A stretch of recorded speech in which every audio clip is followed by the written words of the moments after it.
The Taliban stuck his gun at this guy's head and said, "If you weren't an old man, I would shoot you right now." Then, curators at the National Museum of Afghanistan had no choice but to watch as Taliban soldiers sledgehammered precious objects dating back thousands of years.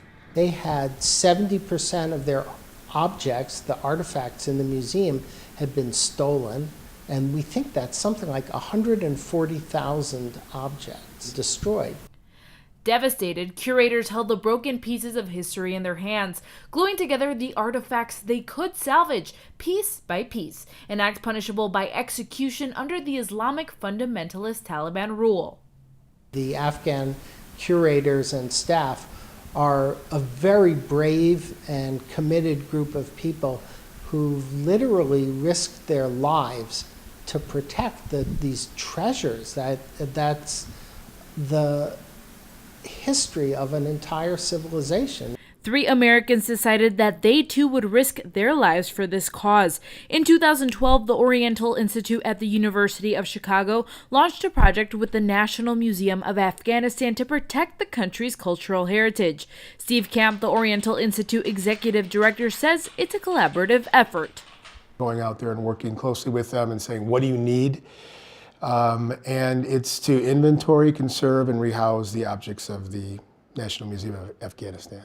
Curators from the Oriental Institute, as well as many specialists traveling back and forth, have worked side by side with Afghan curators during the last year and a half in Kabul, managing to log more than 20,000 objects that survived. No one really knows how much was lost because there was no record. And so the idea here is that if there is a record, people will know what happened if something like this happens again.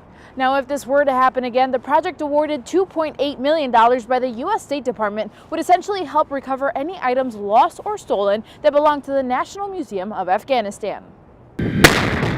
Although their goal is clear, bombs and suicide attacks against Westerners have made living in Kabul very complicated. Outside of every room, there's body armor and helmets because in case of an attack, how are you going to protect yourself?